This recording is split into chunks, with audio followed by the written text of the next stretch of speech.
Hello. Good afternoon, everybody. I brought some heavy hitters in here with me today. Today marks 1 month of President Trump's return to the Oval Office, and there is no denying this administration is off to a historic start. The president has already signed 73 executive orders. That is more than double the number signed by Joe Biden and more than quadruple the number signed by Barack Obama over the same period.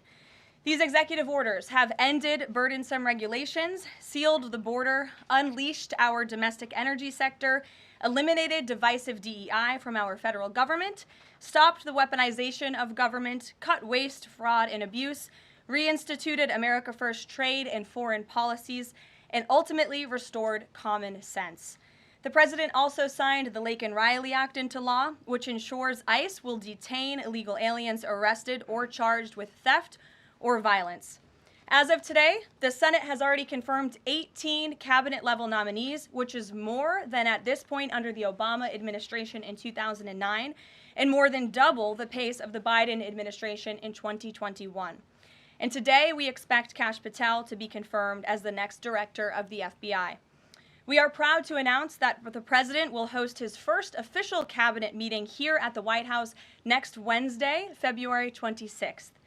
In just 4 weeks, President Trump has already hosted the leaders of Israel, Japan, Jordan, and India. And next Monday, the president will host France's President Emmanuel Macron. And on Thursday, the UK Prime Minister Keir Starmer will visit the White House as well. As you all know, over the past month, the president has taken questions from the press, all of you, nearly every single day, sometimes on multiple different occasions in the same day, on any topic any of you wish to talk about. President Trump set the tone on this approach immediately when he took more than 12 times the questions in his first few hours in office, as Joe Biden did in his entire first week.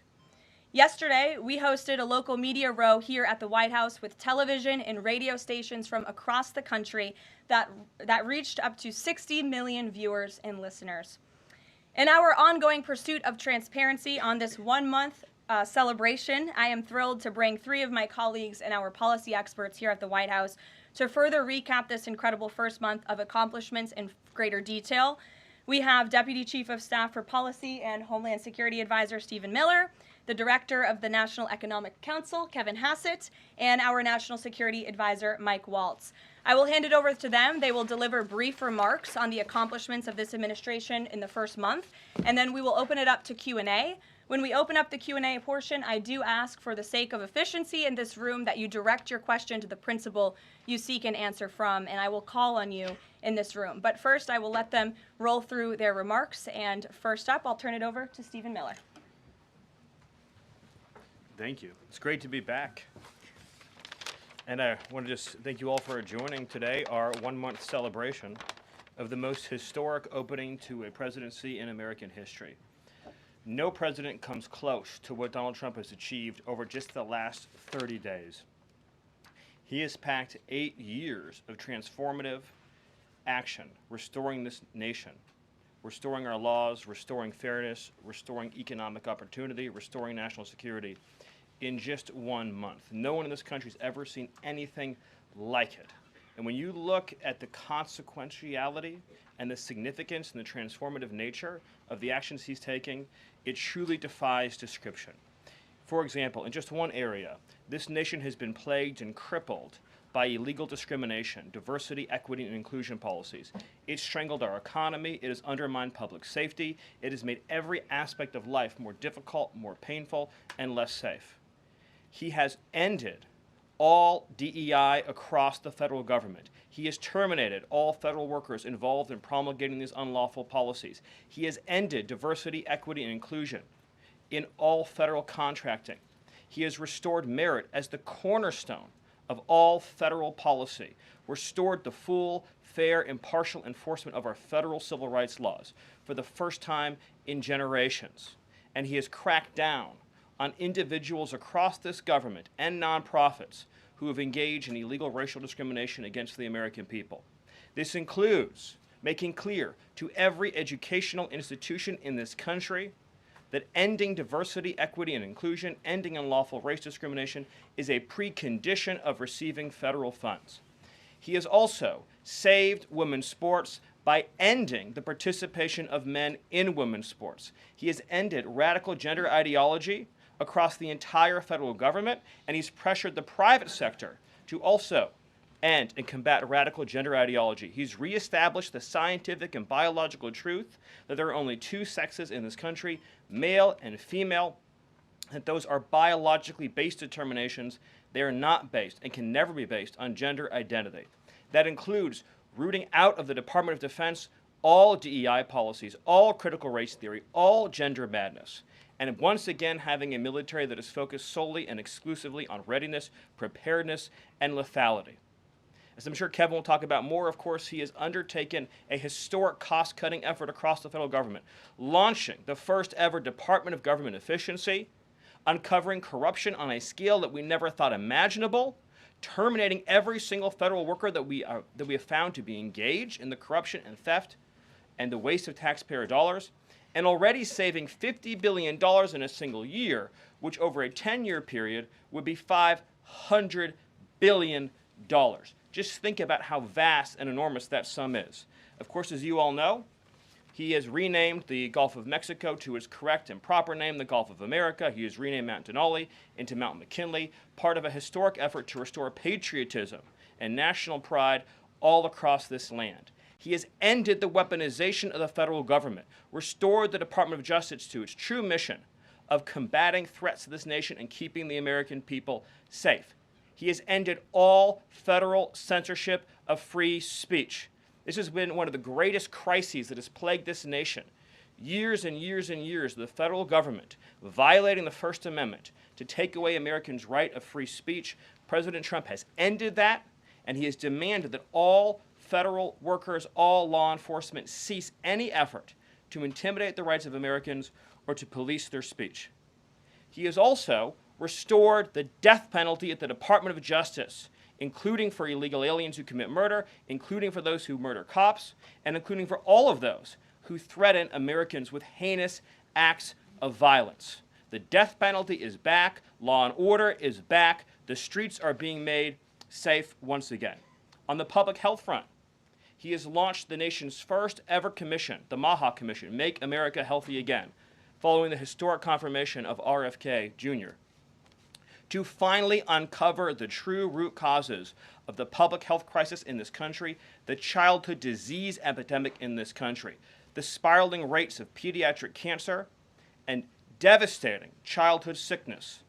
He has finally created a situation where the federal health agencies in this country will be focused on preventing disease, on keeping children from getting sick in the first place, not sentencing them to a lifetime in and out of hospitals, suffering needlessly when we can find ways to prevent this epidemic of illness. Then, of course, on Homeland Security. Today, it is officially the law of the land at the conclusion of the congressional notification process that 6 Mexican cartels and 2 transnational gangs, Tren de Aragua, or TDA, and MS-13, so 8 organizations in total, are now formally designated as foreign terrorist organizations, which means that every single member of those organizations who operates on U.S. soil is now, as a legal matter, a terrorist, and they will be treated as terrorists.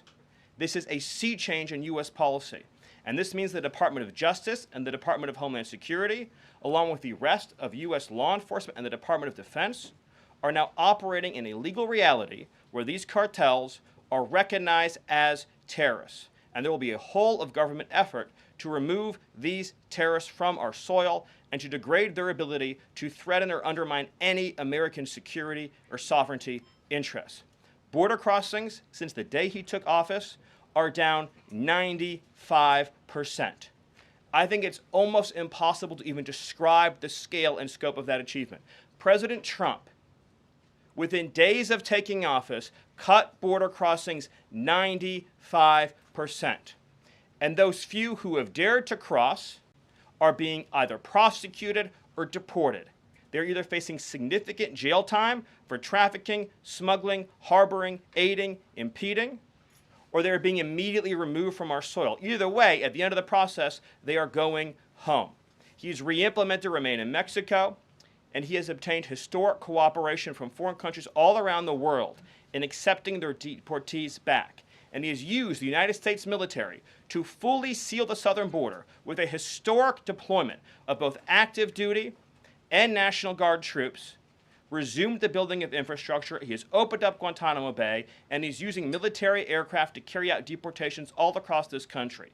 And ICE is joining with ATF, DEA, and FBI to carry out the largest deportation operation in American history. The criminals are going home, the border is sealed shut, America is safe, sovereign, proud, and free. We are a nation that everyone in the world understands all across this planet. You do not come here illegally, you will not get in, you will go to jail, you will go home, you will not succeed.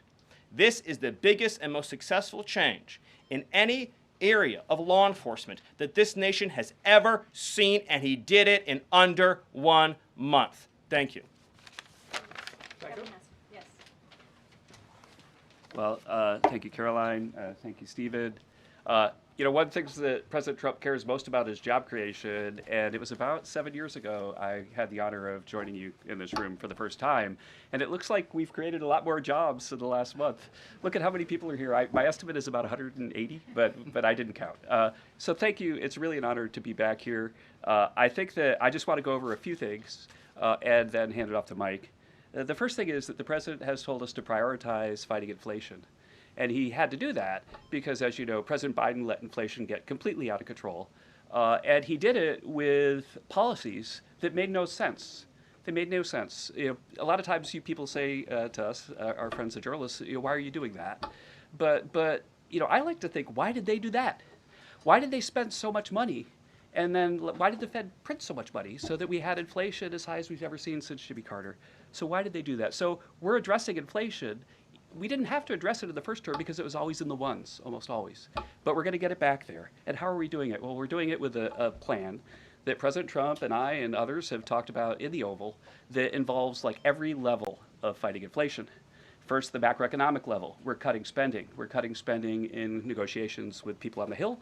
We're cutting spending with the advice of our IT consultant, Elon Musk. And then we're also looking into supply side things, like restoring Trump's tax cuts, maybe even expensing new factories so that there's an explosion of supply. If you have an explosion of supply and a reduction in government demand, then inflation goes way down.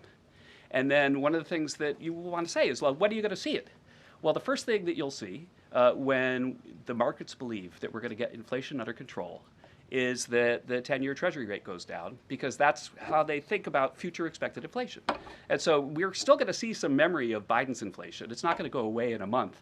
But the 10-year Treasury before the last consumer price index had dropped about 40 basis points.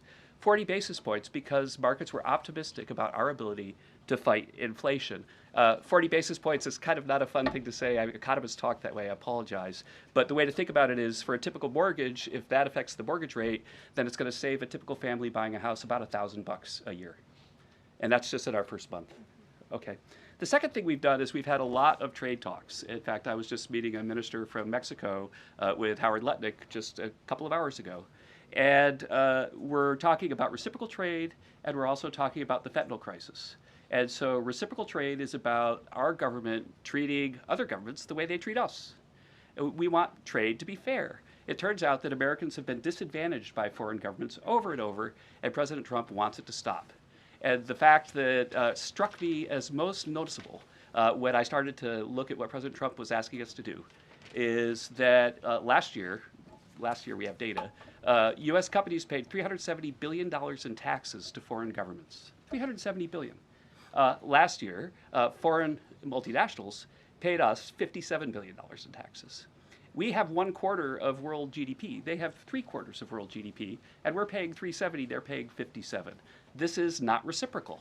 We're going to try, or we're going to, fix it. The other thing that we've done is we've had an all-of-the-above energy approach that's led by Doug Burgum and Chris and a really large team, EPA. And we've already made so many actions that are going to affect the price of energy and lower inflation. We've opened up 625 million acres to energy exploration. We've cut 50 years of red tape. that makes it so you can't have permits. And we've even made it so that when you go home, if you get a new one, then you can take a shower or flush a toilet or read under a light bulb. We're doing that too. So finally, let's just think about like the facts that we can see right now that we think are awesome. So guess what? Small business optimism has gone up by the most ever since President Trump came in. ISM, which is the measure of what's going on in manufacturing, it's expanding again for the first time in years. CEO confidence is the highest it's been in years. And the reason people are thinking this is that our policies give people cause for optimism. And then I want to reiterate what Stephen Miller said, because it's so important, and it's so important for financial markets to start to digest this, that if, say, the Treasury Secretary or any cabinet secretary with Elon Musk is able to find some savings, say $100 billion, well, in CBO land, that's actually like about 10 times that, or maybe 12 times that, over a 10-year window. And so when you're thinking about the negotiations right now over reconciliation and thinking about, well, 4 trillion, 5 trillion, well, those numbers in terms of the savings are going to end up being small because of all the waste that we're finding. And so we're incredibly optimistic about the future of inflation and the future of our economy, and we're optimistic because we're making so much progress so far, and we already see it in market prices. And with that, I'll hand it off to Mike. All right. Thanks, Gil. Well, good afternoon. What a month, and what a sea change in our foreign policy. In addition to what we're doing on the border and restoring American sovereignty, in addition to what we're doing in our economy and the job creation and the inflation reduction, we are bringing the world back to where it was at the end of President Trump's first term, which is a world of peace, prosperity, and looking forward and getting us out of the chaos that we've just seen over the last 4 years. So over the last month, just to name a few, I had the honor of sitting in the Oval Office as President Trump spoke with President Putin, and then immediately spoke with President Zelensky, and both of them said only President Trump could bring both sides to the table, and only President Trump could stop the horrific fighting that has been going on now for the better part of 4 years, and that only President Trump could drive the world back to peace. Both of those leaders said that in back-to-back calls. And of course, we just had our historic talks mediated by our good friends and partners, Saudi Arabia. We give great thanks to Crown Prince Mohammed bin Salman for hosting, and sat down for the first time in years with the Russians and talked about a path forward with peace. On top of that, and one of the things that led to that was the tremendous confidence building measure that we had with the release of Mark Fogel. I'll remind everyone, the last time that we had an American released from the Russians, either we gave up a deadly spy, pressured our allies to give up a lethal killer, or we released, under the Biden administration, the world's most notorious arms dealer, Victor Bout, who, by the way, had one of his main clients for arms, the cartels in Mexico and Central America. We gave up none of that.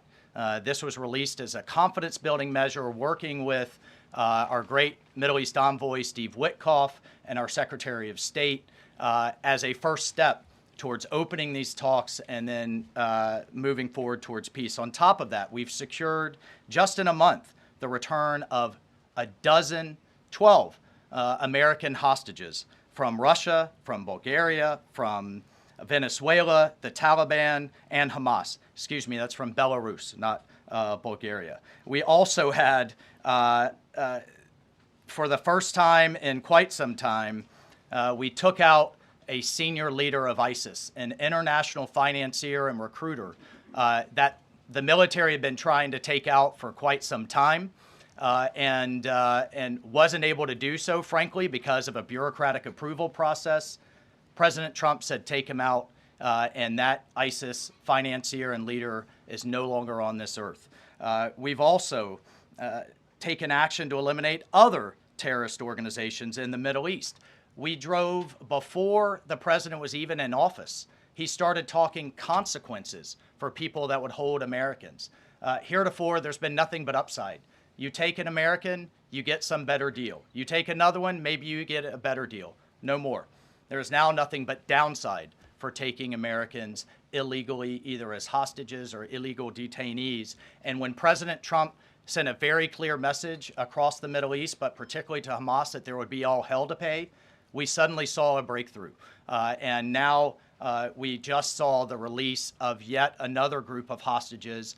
There have been dozens now, including 2 Americans that we've seen once again reunited with their families. As part of the talks with King Abdullah, he offered, and I think the entire world is graciously accepted, to take 2,000 sick children, cancer patients, and others out of Gaza as a humanitarian gesture.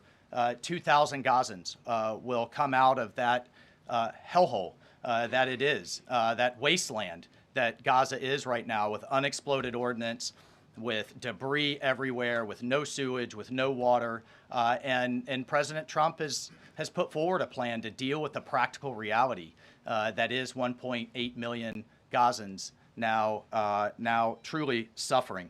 And then, just to bring it back to our own hemisphere, we've seen literally in the last month, after years of national security experts, the generals in charge, and others testifying and ringing the alarm bells about the Chinese Communist Party's presence in our own hemisphere, particularly in the Panama Canal. We're seeing the leadership of Panama step away from the Belt and Road program, move away from China and back towards the United States, and even enter into talks and other negotiations about addressing the ports on either side of the canal. And then finally, last but not least, we've had 4 world leaders in the White House, in the Oval Office. We've had the Prime Minister of Japan, the Prime Minister of India, the King of Jordan, and of course the Prime Minister of Israel, just in the last 4 weeks. And next week we'll have the Prime Minister of the United Kingdom, and we'll have the President of France, Macron. So President Trump is on what we call Trump warp speed. We are all honored to be really serving under his leadership and his vision, and truly, when we all say, and the president himself says, he is a president of peace. He is a president focused on restoring stability. I think the entire world saw what the world will look like without strong American leadership in the last 4 years. And it's truly been an honor to get us back to where we were and back on track under President Trump's leadership. Thank you, Mike. Thank you. Thank you, everybody. I'm sure you're very eager to ask questions of these very smart people working very hard on behalf of the president. We do have somebody in our new media seat today. We have John Stoll, who is the head of news at X. As you all know, you're all on X. It's home to hundreds of millions of users, a large contingent of independent journalists and news organizations across geographies and political spectrums. And at the same time, X remains the go-to platform for many legacy news outlets. And I know, as I mentioned, many of the reporters in this room use X to attract eyeballs to your work. Prior to joining X, John spent 2 decades in journalism, including several years as an editor at the Wall Street Journal. We are excited to have him in the briefing room today. John, we'll let you kick it off. And as I said at the top, please direct your question to the individual up here who you'd like an answer from. John, why don't you begin? All right, thank you very much. I am sitting in for a thriving ecosystem of journalists, independent and emerging news organizations who do depend on X for publicity, for a business model. And so I look forward to seeing many of them in this seat in months and years to come. I also thank you, Karoline, for opening this seat up to new media. It really is a testament not only to your open-mindedness, but also to innovation, that you'd actually think about, folks that are not traditionally credentialed to be in this room, and not only have a question, but also to witness. This is at a very important intersection of power and the free press. Mm-hmm. And so just the ability to witness this and be part of it, it brings everybody's game up. So Thank you for that. I think this is for Mike Waltz. My question is about Ukraine. Sure. For about more than 10 years, I've been fascinated, like many, with what's going on. Was in Northern Europe, working out of the Baltics when Crimea was annexed, and was a lot of this came on Twitter.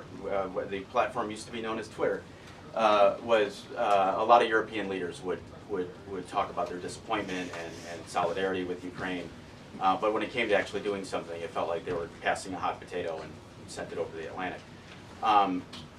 I wonder how much of what we're seeing right now out of the administration and President Trump is a call to Europe and the European leaders and the allies that we've traditionally had to pick up that hot potato and start doing something a little bit more concrete to win and preserve the peace in Ukraine. The second question I have is, it's related, is there's been a lot of speculation that President Trump and the administration might be manipulated by Vladimir Putin. I wonder if you can just talk a little bit about the administration's posture and your confidence in the competence of this administration to go toe-to-toe with Vladimir Putin. Well, if there's I'll take the second question first. If there's anybody in this world that can go toe-to-toe with Putin, that could go toe-to-toe with Xi, that could go toe-to-toe with Kim Jong-un, and we could keep going down the list, it's Donald J. Trump. He is the deal maker in chief. There is no question that he is the commander in chief. And I, for one, and I think all Americans and around the world should have no doubt about his ability to not only handle Putin, but to handle the complexity of driving this war to an end. And then on your first piece on Europe, I'll take you back to 2014. You're right, there was a lot of hand-wringing in Europe and not a lot of action. There's also a lot of hand-wringing here in Washington under the Obama administration and not a lot of action. They literally threw blankets at the problem.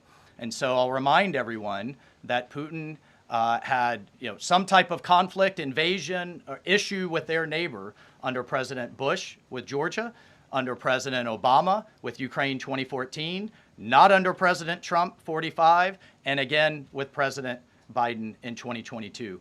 The war should have been deterred. The war should have never happened, and I have no doubt it would not have happened under President Trump and will stop under President Trump again. But I just want to push back on this notion of our European allies not being consulted as we've entered into this process. I already mentioned the immediate phone call President Trump made to President Zelensky. He has talked to President Macron of France repeatedly last week. President Macron convened European leaders and then is coming here on Monday. Prime Minister Starmer is coming next Thursday. I've talked to every one of my national security advisor counterparts across the spectrum in Europe. I've talked to Secretary General Rutte, the leader of NATO, the Secretary General of NATO. We have repeatedly, oh, by the way, we had half our cabinet, 7 cabinet officials, including the vice president, at the Munich Security Conference, all engaging, all listening, and all making sure our allies are heard. However, we've also made it clear for years, decades even, that it is unacceptable that the United States and the United States taxpayer continues to bear the burden, not only of the cost of the war in Ukraine, but of the defense of Europe. We fully support our NATO allies. We fully support the Article 5 commitment, but it's time for our European allies to step up. And one of the things that Secretary General Rutte said on our call was, this last couple of weeks have been a real wake-up call. And I asked him, what have you been missing the last couple of years? The fact that we are going to enter into a NATO summit this June with a third of our NATO allies still not meeting the 2% minimum, a commitment they made a decade ago, literally a decade ago, with a war on their doorstep, the largest war that they're all extremely concerned about, but yet it's, well, somebody else needs to pay. We've got other domestic priorities. It's unacceptable. President Trump's made that clear. And the minimum needs to be met. We need to be at 100% in this June at the NATO summit. And then let's talk about exceeding it, which is what President Trump has been talking about with 5% of GDP. Europe needs to step up for their own defense as a partner, and we can be friends and allies and have those tough conversations. Great. Peter. Thank you, Caroline. I have a Ukraine one and a Doge one. Who can talk Doge? Stephen, go ahead. I could Do both, Doge then. all of us. Doge then, you Well, so Stephen, we're hearing about these Doge dividend checks that would be 20% back to taxpayers, 20% to pay down the debt, 60% is left. Who gets that?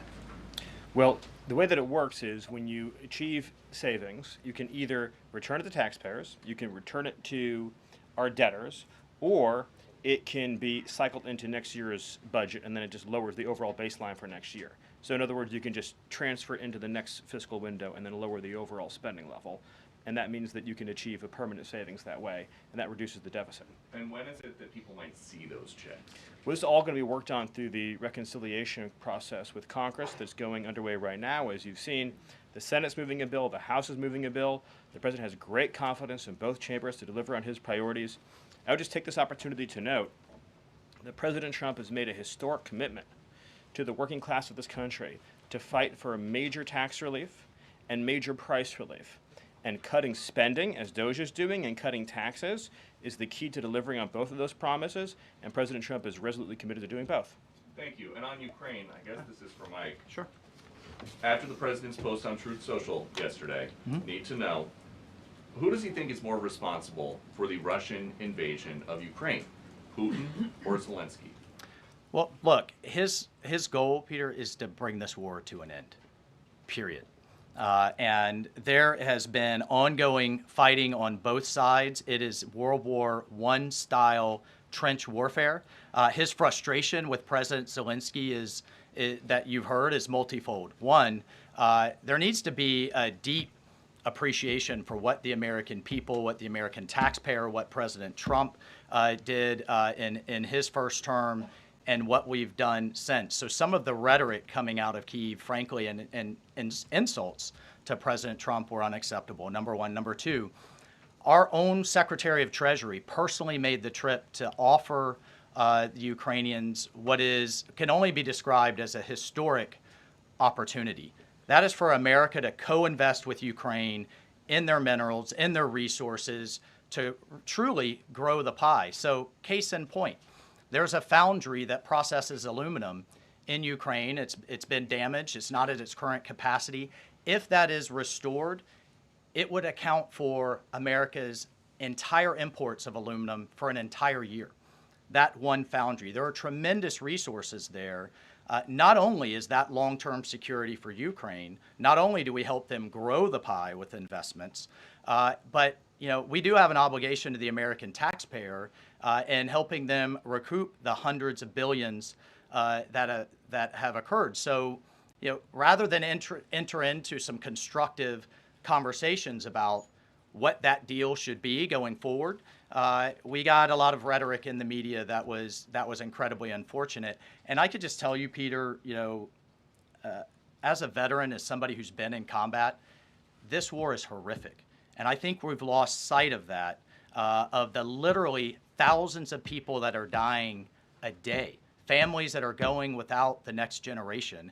And I find it kind of, frankly ridiculous. So many people in Washington that were just pounding the table for a ceasefire in Gaza are suddenly aghast that the president would demand one and both sides come to the table when it comes to Ukraine, a war that has been arguably far greater in scope and scale, and far more dangerous in terms of global escalation to U.S. security. And I do have one for Karoline. Does President Trump have a bet with Trudeau about this USA-Canada hockey game tonight? And when there is a big hockey game on, is the president watching for the goals or for the fights? Probably both. I think he's watching for the United States to win tonight. I know he talked to the USA hockey team this morning. He talked to the players after their morning practice around 10 o'clock. And I also spoke to some folks from that team after. They were jubilant over President Trump's comments to the team. I believe they're going to put out a video of that call. So he looks forward to watching the game tonight, and we look forward to the United States beating our soon-to-be 51st state, Canada. Bloomberg, go ahead. My question is for Mike Waltz. Can you give us a readout of Kellogg's meeting with Zelensky that just wrapped up? And in particular, Zelensky publicly rejected this deal about the rare earth minerals. Where does that stand? Well, we're going to continue to have, he needs to come back to the table, and we're going to continue to have discussions about where that deal is going. Again, we have an obligation to the taxpayer. I think this is an opportunity. The president thinks this is an opportunity for Ukraine going forward. There can be, in my view, nothing better for Ukraine's future and for their security than to have the United States invested in their prosperity long term. And then a key piece of this has also been security guarantees. Look, the reality that we're talking about here is it in Ukraine's interest? Is it in Europe's interest? It certainly isn't in Russia's interest or in the American people's interest for this war to grind on forever and ever and ever. So a key part of his conversation was helping President Zelensky understand this war needs to come to an end. This kind of open-ended mantra that we've had under the Biden administration, that's over. And I think a lot of people are having a hard time accepting that. And then the other piece is there's been discussions from Prime Minister Starmer and also President Macron about European-led security guarantees. We welcome that. We've been asking Europe to step up and secure its own prosperity, safety, and security. So we certainly welcome that, and we certainly welcome more European assistance. As I told my counterparts, come to the table with more if you want a bigger seat at the table. And we've been asking for that for quite some time. And has Russia pushed for sanctions in your talks with them? And have you consulted with international partners and allies about potentially rolling back sanctions in these negotiations to end the war? The talks with our Russian counterparts, both with my counterpart, the National Security Advisor, Secretary Rubio's counterpart, the Foreign Minister Lavrov, it really was quite broad, focused on what is the goals for our broader relationship, but very clear that the fighting has to stop to get to any of those brighter goals. And as a first step, we're just going to do some common sense things like restore the ability of both of our embassies to function. And again, this is common sense in foreign policy world. They call it shuttle diplomacy. We have to talk to both sides in order to get to both sides to the table, and both sides have said only President Trump could do that. Deanna. Thank you. My question is for Mike Waltz. All right. Sorry. The president has called Zelensky a dictator. Does he view Putin as a dictator? And does he want Zelensky out of power? I know he's called for elections.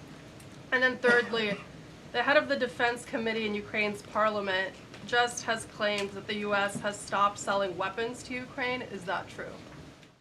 Well, most of our weapons that have gone to Ukraine have been part of a drawdown authority where we've literally taken them out of our stocks and then eventually through appropriations started buying them again to refill our stocks. I'll just state that there has been a lag in a lot of that process. So many of our stocks, as we look at our operations around the world, are becoming more depleted. That's one of the reasons many people have had a lot of concern about when does this end? How much is it going to take? How many lives will be lost? How much will we spend? As a member of Congress, we repeatedly asked the Biden administration those questions, and we never got a satisfactory answer. Look, President Trump is obviously very frustrated right now with President Zelensky. The fact that he hasn't come to the table, that he hasn't been willing to take this opportunity that we have offered. I think he eventually will get to that point, and I hope so very quickly. But President Trump, as we made clear to our Russian counterparts, and I want to make clear today, he's focused on stopping the fighting and moving forward. And we could argue all day long about what's happened in the past. Reagan. Yeah, Thanks. I have a question Oh, for Stephen. Excuse me, I just called on Reagan. Reagan, go ahead. I have a question for Stephen and a question for Mike. Sure. Stephen, I can start with you. There have been Thank you. reports that Trump is unhappy with the rate of deportations and he wants them to be higher. Is the president happy with the rate of deportations, and are there any plans to speed up the process? Well, first of all, we all appreciate the encouragement from the media to deport as many illegal aliens as humanly possible.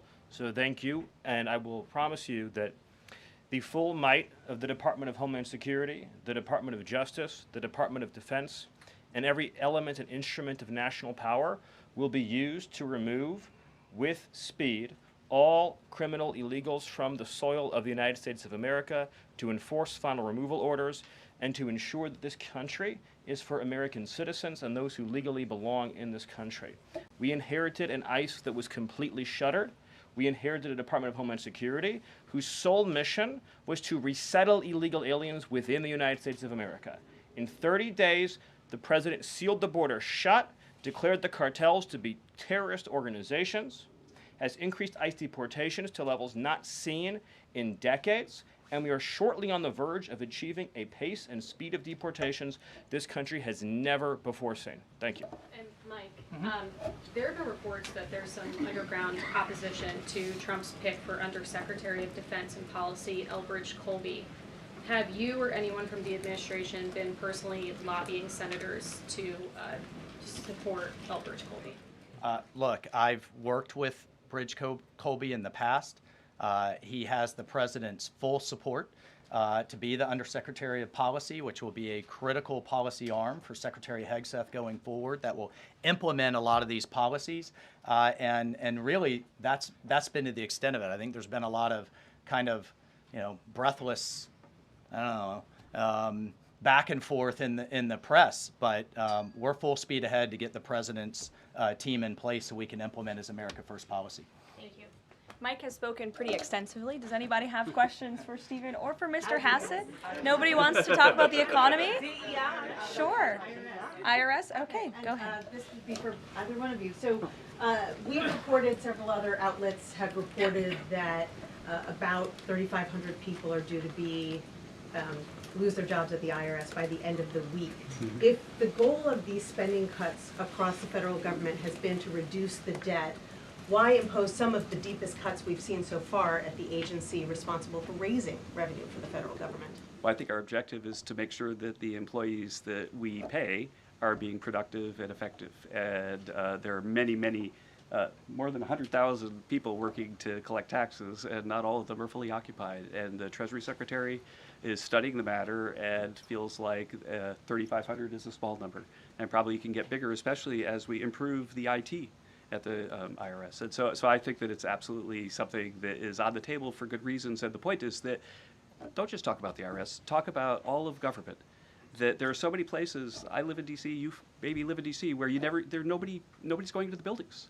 People aren't commuting because nobody's doing their job. We look back and we see that there are all these people doing 2 jobs while they're getting a government payroll on the payroll. So the point is we're fixing that, and the IRS is a small part of that picture. So you're saying that everybody who's being let go was doing a bad job? I'm saying that we're studying every agency and deciding who to let go and why. And we're doing so very rationally with a lot of support from analysis. Because we're being told by a lot of people who have been let go at other agencies that they were told they were being dismissed because of poor performance, when in some cases they haven't even had a performance review yet because they've only been on the job a couple of months. Yeah, I've never seen a person who was laid off for poor performance say that they were performing poorly. Okay. Caroline? Good point. Sure, Caitlin. I have a question. I'll start with you, Kevin Hassett. Thank you for being here. And then I've got a question for Mr. Waltz. On these potential checks that you might send out from DOJ, is there a concern as you're thinking through this that they could be inflationary? Oh, absolutely not, because imagine if we don't spend government money and we give it back to people, then if they spend it all, then you're even.